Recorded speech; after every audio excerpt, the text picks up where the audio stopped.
kuliah ini di pengembangan seni rupa untuk anak usia dini. Untuk presensi saya sudah buatkan di Spada, nanti bisa diisi.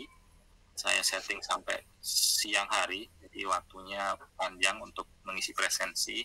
Tapi di link Google Meet ini juga saya setting secara otomatis, jadi nanti kalau ada yang kelupaan presensi juga secara otomatis yang sudah masuk di perkuliahan sudah ada sistem yang mendeteksi gitu. Oh, ini Ibu A, Ibu B sudah masuk di dalam perkuliahan gitu. Nah, itu juga nanti bisa saya jadikan sebagai presensi juga gitu. Jadi menghindari nanti kalau ada beberapa mahasiswa mungkin yang lupa isi presensi secara manual. Nah, di perkuliahan ini di pengembangan seni rupa, jadi perkuliahan ini adalah perkuliahan praktik ya, di sifatnya mata kuliah praktikum. Jadi di mata kuliah ini nanti kita lebih banyak praktiknya sebenarnya, tetapi ada beberapa hal yang mungkin nanti di awal kita akan bahas dan diskusikan bersama-sama gitu. Karena apa yang kita pelajari ini juga berkaitan dengan apa yang memang nanti kita gunakan atau Bapak Ibu semua gunakan ketika di sekolah masing-masing gitu. Misalnya membuat karya dengan material yang ada atau yang mudah ditemui di sekitar sekolah misalnya. Nah, itu yang penting. Jadi ada beberapa hal yang akan kita pelajari bersama, di antaranya hakikat seni rupa untuk anak. Jadi sebenarnya itu seni rupa untuk anak itu seperti apa sih, itu kebutuhannya gitu. Kalau saya sendiri melihatkan sebenarnya dari kita kecil itu membuat gambar, membuat coret-coret itu kan sesuatu hal yang menyenangkan gitu. Berarti kan itu bagian dari seni rupa gitu, karena ada pola, ada bentuk gitu. Dan saya menganggap itu bahwa seni rupa itu sesuatu hal yang menyenangkan gitu. Tidak dijadikan beban gitu. Oh, ini saya tidak berbakat dan lain sebagainya gitu. Coba dikesampingkan itu dulu gitu. Kita coba untuk bersenang-senang gitu, karena kalau kita lihat anak-anak mungkin ya anak-anak dari Anda semua misalnya di rumah atau yang punya anak kecil itu pastinya kan banyak coretan, entah di dinding, entah di kertas apapun gitu. Nah, itu sesuatu hal yang mereka senangi gitu, dan itu tidak menjadikan beban gitu bagi mereka. Dan harapannya ketika belajar mata kuliah ini, pengembangan seni rupa ini, itu tidak kita jadikan beban gitu. Ya kita senengin aja sesuatu hal yang menarik yang perlu kita ketahui lebih dalam gitu. Karena pastinya nanti kalau hal tersebut diterapkan ke anak-anak akan banyak bermunculan ide gitu dari mungkin celetukan mereka, dari pengalaman indrawi gitu, dari apa yang pernah mereka lihat gitu untuk menjadi sumber ide dalam pembuatan karya.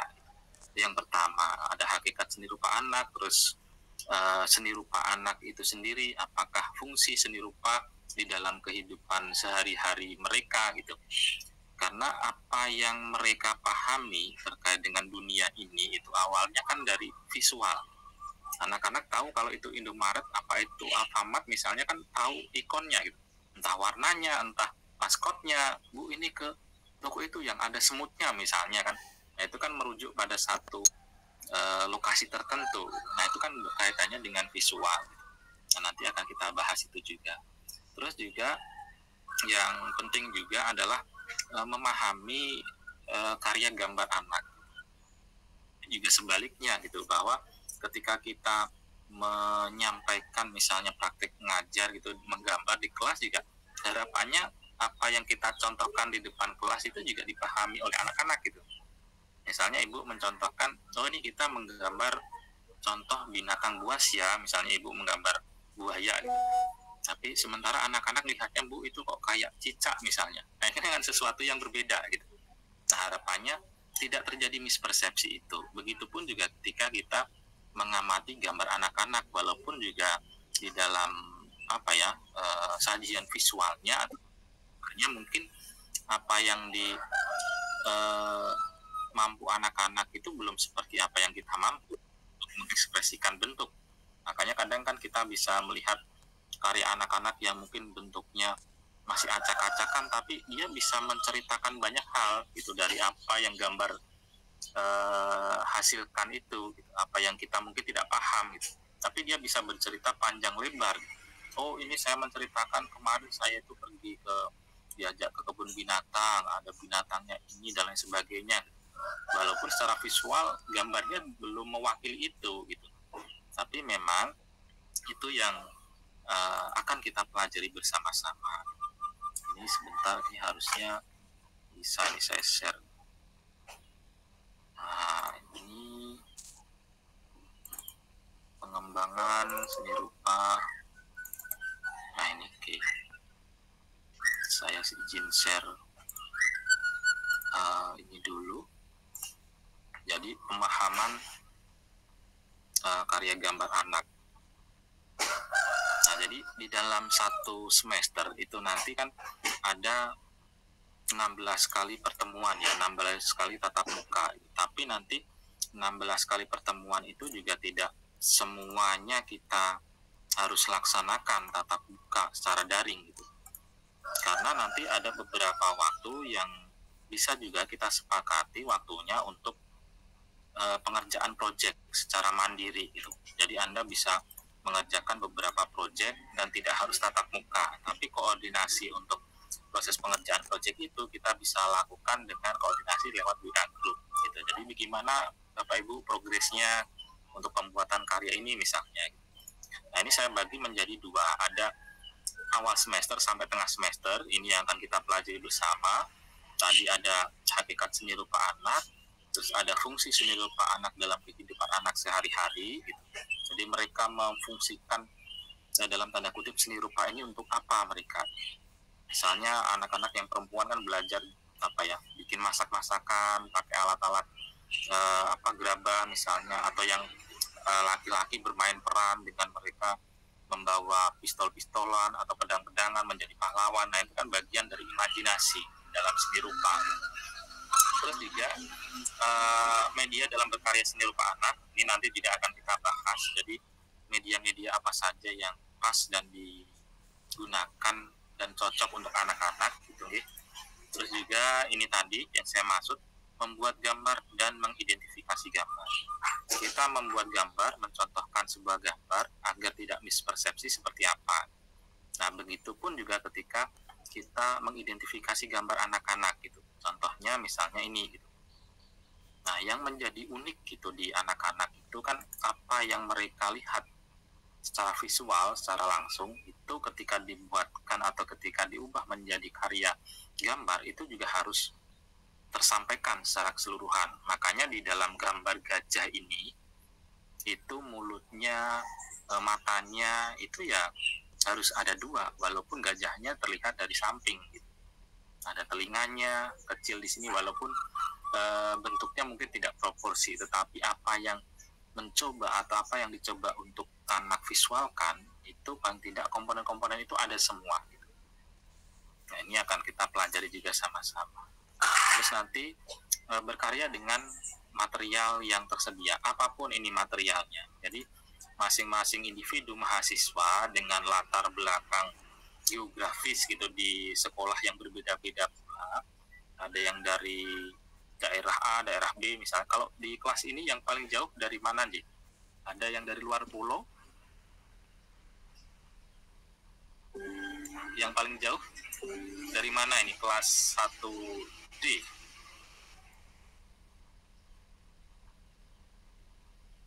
Ada yang dari luar Semarang?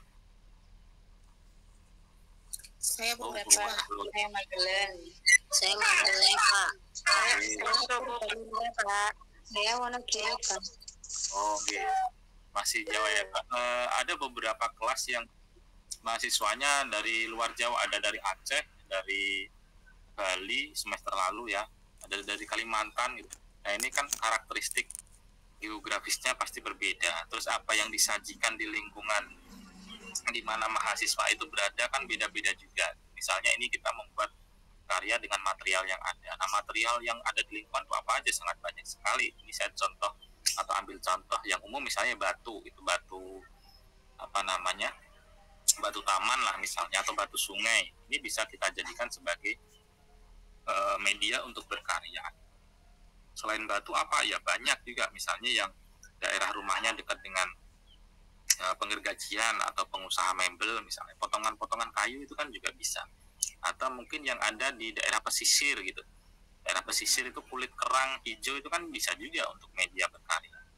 Atau mungkin di sekitar rumah kita atau bahkan di rumah kita ada beberapa barang bekas yang bisa kita jadikan sebagai media berkarya. Jadi kepekaan ini yang nanti juga akan kita coba munculkan kembali gitu. Kira-kira apa ya yang bisa kita buat gitu. Terus ini tengah semester ya, jadi ini kemungkinan nanti akan jadi UTS-nya, jadi membuat karya dengan material yang ada. Nah, contohnya lagi seperti ini, misalnya bentuk-bentuk yang sederhana yang bisa juga dilakukan oleh anak-anak gitu. Ini kan juga melatih motorik juga, karena melukis di media batu itu kan karakteristiknya berbeda. Kalau kita melukis di media kertas itu kan datar. Kalau batu ini kan ada sudut kemiringan, ada bentuk yang memiliki ukuran lebih kecil misalnya. Kalau kertas kan bidangnya luas gitu ya, berbeda dengan batu. Nah, ini juga akan menarik ketika diterapkan atau dipraktekkan ke anak-anak.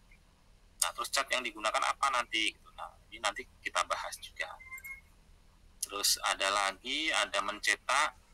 Mencetak ini juga banyak sekali sebenarnya jenis dan karakteristiknya. Kalau di seni rupa, karena saya kan dari jurusan seni rupa ya, jadi banyak sekali yang dipelajari untuk karya grafis atau karya cetak ini. Ada cetak tinggi, cetak saring, cetak datar, terus stensil itu menggunakan cat semprot. Nah, nanti kita bisa praktekkan untuk stensil, tapi kita coba pilih media atau bahan yang aman untuk anak. Nah, misalnya apa pengganti cat semprot itu nanti kita akan bahas bersama. Terus juga ada materi berikutnya itu ada mozaik, kolase, montase. Saya kira ini juga mungkin sebagian besar dari sekolah gitu, di mana tempat Anda mengajar juga sudah menerapkan ini gitu, bagaimana anak diajari montongin kertas, terus mereka menempelkan potongan-potongan kertas itu untuk menjadi satu kesatuan bentuk misalnya. Terus lagi ada anyaman, ini saya kira juga sering saya temui ketika saya ngajar gitu ya, dipraktekkan oleh Bapak Ibu guru. Terus juga ini tadi mengkombinasikan berbagai macam teknik untuk menjadi cara menghasilkan sebuah karya, misalnya menggunting, melipat, menempel, mewarnai gitu untuk menjadikan satu kesatuan karya.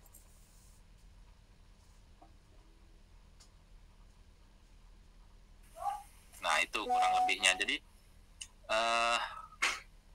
pembuatan karya yang nanti dilakukan itu bisa banyak sekali tekniknya, bisa banyak sekali caranya, dan banyak sekali juga material atau bahan baku yang bisa kita dapat dari lingkungan sekitar.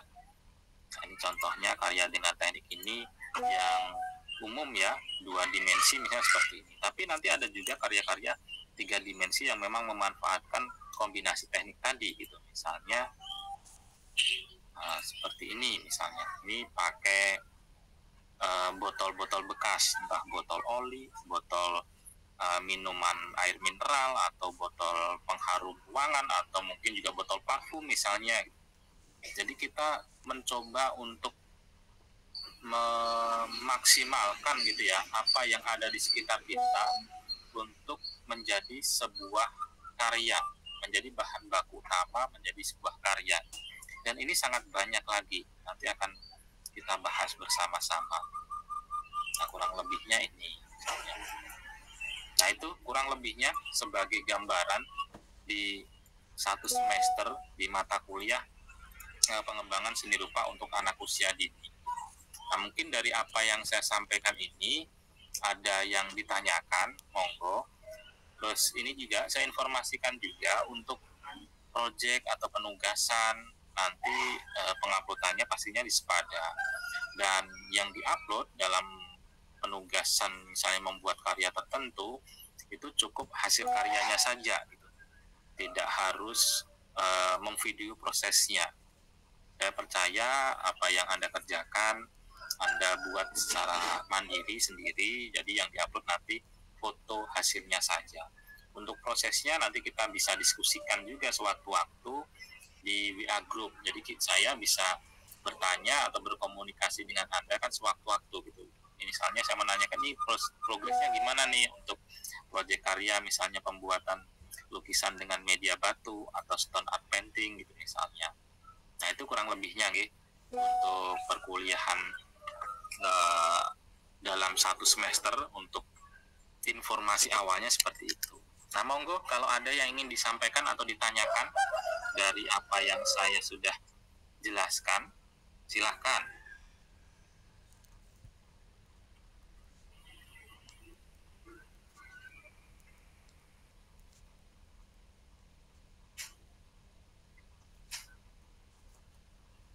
Mau tanya Pak, Monggo Ibu Eni, monggo silakan.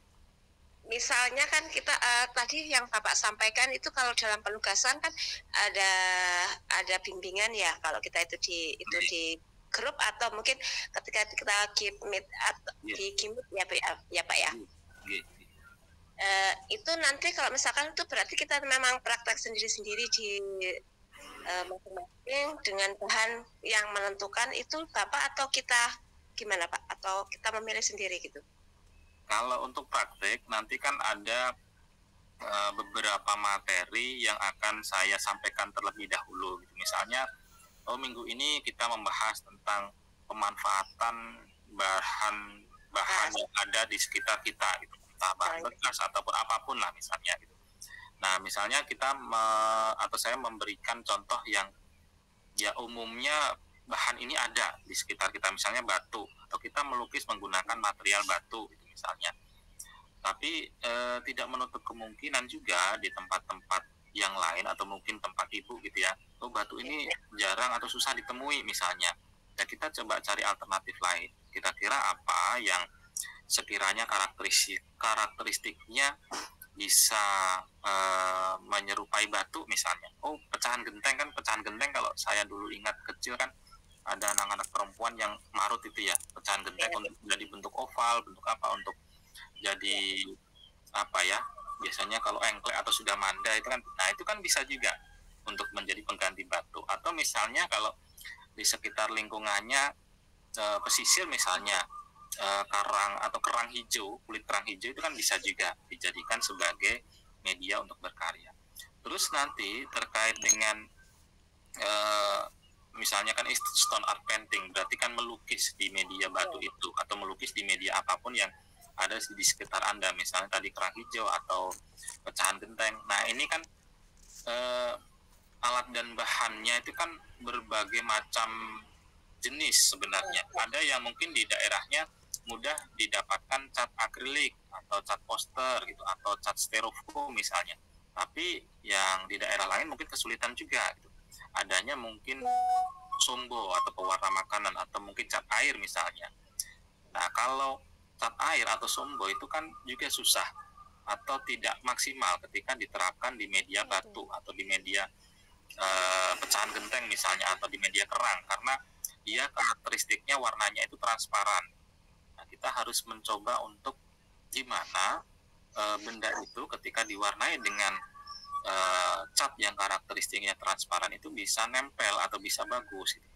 Ya, kita lapisi dulu dengan kertas. Caranya seperti apa? Kita bisa menggunakan lem kayu dan tisu gitu. Jadi misalnya kita punya batu, terus batu itu kita kuas dengan lem kayu yang sudah kita encerkan dengan air gitu. Jadi kayak bubur gitu dikuaskan, nanti ditempelin tisu, dia kan akan menyerap. Nah ketika kering, batu yang sudah dilapisi tisu itu akan mudah untuk diwarnai gitu. Jadi misalkan pakai pewarna yang karakteristiknya transparan seperti cat air atau pewarna makanan itu bisa. Terus nanti bisa juga menggunakan pewarna-pewarna lain yang mudah didapatkan. Misalnya cukup dengan spidol atau juga menggunakan tip X juga bisa. Nah itu nanti akan kita sesuaikan. Jadi bisa juga untuk satu materi ini dari berbagai macam mahasiswa dengan latar belakang daerah yang beda-beda ini bisa juga menggunakan material yang beda-beda juga gitu. Makanya mata kuliah ini kan diberi nama pengembangan seni rupa. Jadi kita mencoba untuk peka terhadap lingkungan sekitar, dan kita juga diminta untuk kreatif menyikapi keterbatasan apa yang disediakan lingkungan kita gitu. Misalnya tidak ada ini bisa pakai daun kering. Saya kira daun kering kan di semua daerah pastinya ada. Misalnya daun nangka atau daun mahoni yang karakteristiknya dia kaku ya.